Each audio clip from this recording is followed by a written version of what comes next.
नमस्कार दोस्तों। और इस वक्त की सबसे बड़ी खबर आ चुकी है। महंगाई भत्ता को लेकर फाइनल डिसीजन आ चुका है और इसी के साथ पेंशन में भी कई बड़े बदलाव किए गए हैं, जो कि हर किसी के लिए जानना बेहद ज़रूरी है।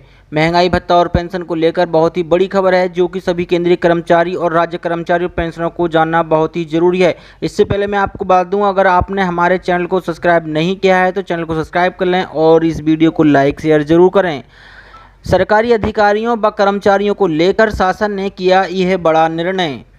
सेवानिवृत्ति हो चुके अधिकारियों व कर्मचारियों को फिर से विभागों में तैनाती देने या अनुबंध पर रखने पर शासन ने सशर्त रोक लगा दी है। कहीं अगर तैनाती देनी भी है तो संबंधित विभाग को ये लिख कर देना होगा कि विभाग में पद को धारण करने वाला कोई योग्य आदमी नहीं है। पदोन्नति में इस तरह के प्रमाण लेटर को भी परखा जाएगा व इस तरह के अक्षम अधिकारियों की जरूरत सेवानिवृत्ति पर भी विचार किया जाएगा। मुख्य सचिव ओम प्रकाश की ओर से जारी आदेश के मुताबिक विभागों में पुनर्नियुक्ति के गए अफसर 6 माह से लेकर 1 वर्ष के अंदर अंदर विभाग के अन्य अधिकारियों को प्रशिक्षित करेंगे। जिन विभागों में सेवानिवृत्ति आयु 62 साल से अधिक है, वहां किसी भी सूरत में पुनः नियुक्ति नहीं की जाएगी। मुख्य सचिव ने यह भी बोला है कि कार्मिक व सतर्कता विभाग की सहमति के बिना की गई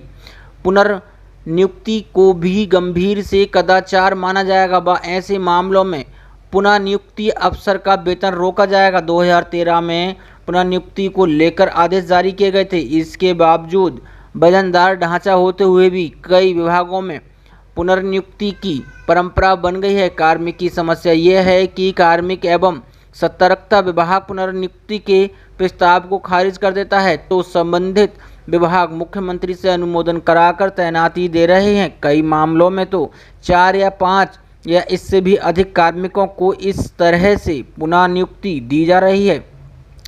मुख्य सचिव के मुताबिक विशेष दक्षता वाले कामों को करने के लिए समय रहते अगर अन्य कर्मियों को तैयार कर लिया जाता है तो पुनर्नियुक्ति की नौबत न आती। ऐसे में आदेश दिया गया है कि पुनर्नियुक्ति वाले ऑफिसर 6 माह के अंदर अन्य कार्मिकों को प्रशिक्षण देकर योग्य बनाएंगे।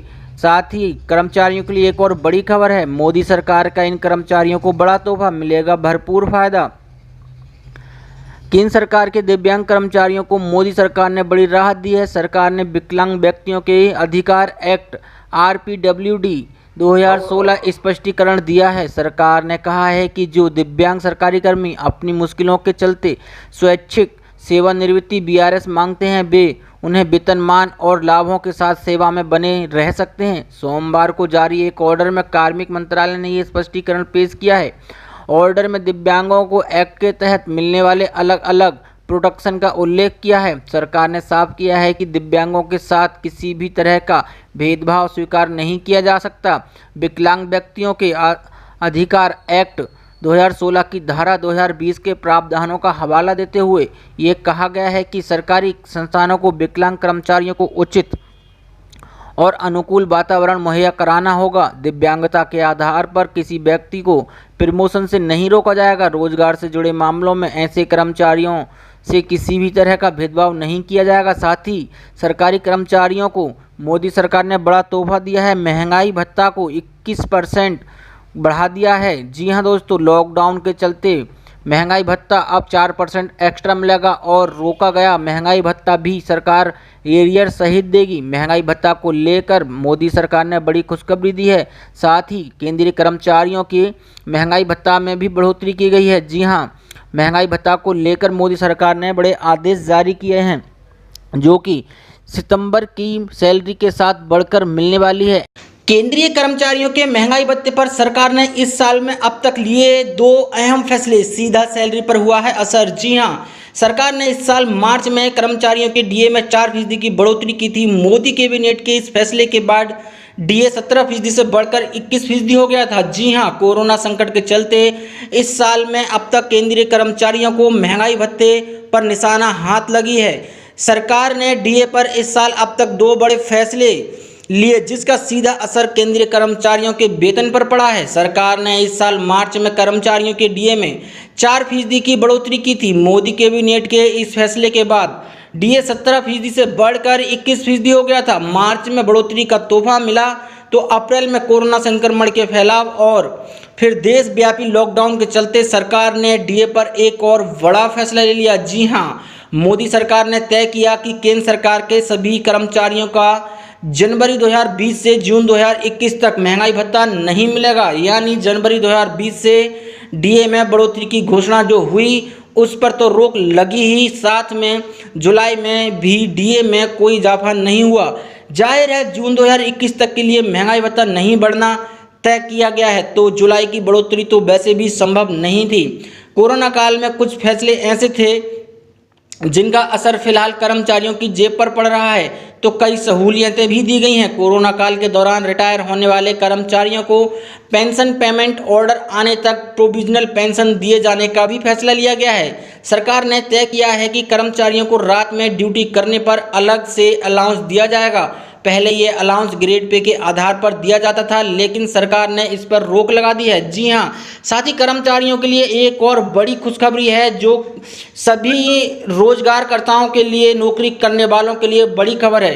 अब नहीं करना होगा 5 साल का इंतजार, सरकार ने दिया है तोहफा। जी हाँ, ज़्यादातर यही होता देखा गया है कि प्राइवेट सेक्टर में काम करने वाले नौकरी पेशा लोग केवल ग्रेजुटी के इंतजार में ही लगातार 5 साल तक एक ही कंपनी में रह जाते हैं। अगर किसी वजह से उन्हें अपनी नौकरी छोड़नी पड़ी या छूट गई तो उन्हें ग्रेजुटी का फ़ायदा नहीं मिल पाता है।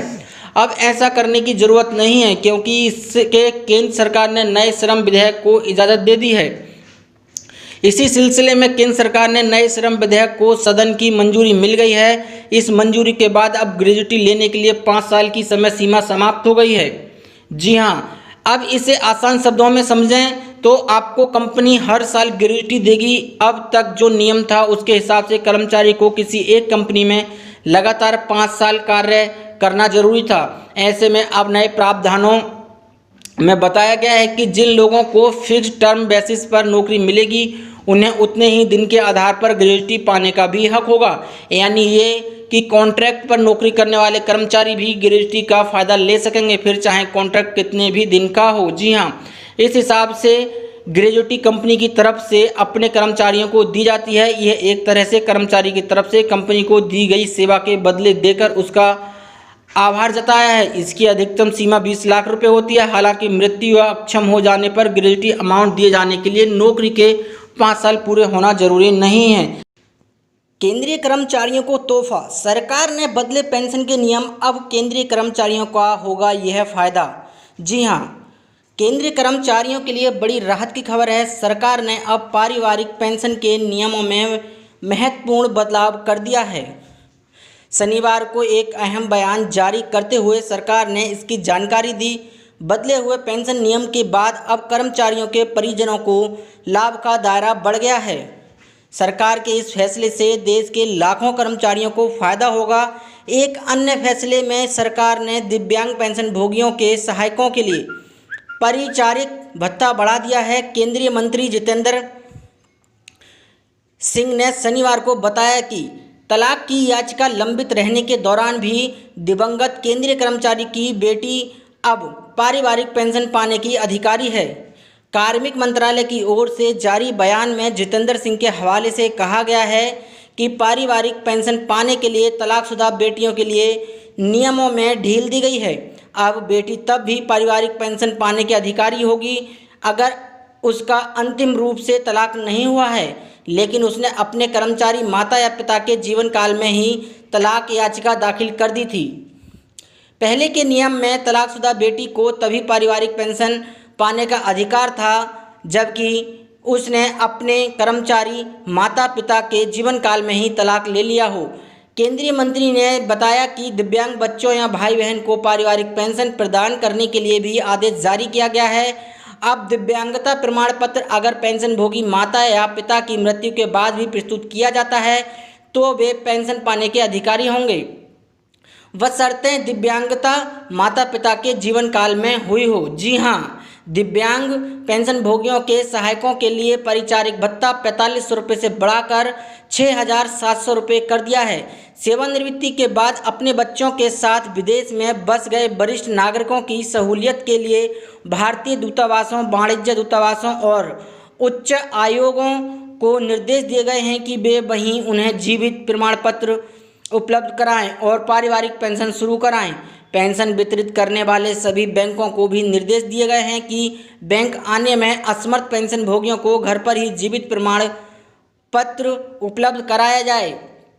साथ ही केंद्रीय कर्मचारियों के लिए एक और बड़ी खबर है जिसे सुनकर केंद्रीय कर्मचारी खुश हो जाएंगे। केंद्रीय कर्मचारियों को बड़ी सौगात दी है। सरकार ने बदले पारिवारिक पेंशन के नियम, अब परिजनों को होगा अहम फायदा। जी हां, केंद्रीय कर्मचारियों के लिए बड़ी राहत की खबर है। सरकार ने अब पारिवारिक पेंशन के नियमों में महत्वपूर्ण बदलाव कर दिए हैं। शनिवार को एक अहम बयान जारी करते हुए सरकार ने इसकी जानकारी दी है। बदले हुए पेंशन नियम के बाद अब कर्मचारियों के परिजनों के लाभ का दायरा बढ़ गया है। सरकार के इस फैसले से देश के लाखों कर्मचारियों को फायदा होगा। अन्य फैसले में सरकार ने दिव्यांग पेंशन भोगियों के सहायकों के लिए परिचारक महंगाई भत्ता बढ़ा दिया है। केंद्रीय मंत्री जितेंद्र सिंह ने शनिवार को बताया कि तलाक की याचिका लंबित रहने के दौरान भी दिव्यांग केंद्रीय कर्मचारियों की बेटी अब पारिवारिक पेंशन पाने का अधिकारी हैं। जी हां, ऐसी बड़ी खबरों को देखने के लिए हमारे चैनल को सब्सक्राइब करें और इस वीडियो को लाइक शेयर जरूर करें। धन्यवाद।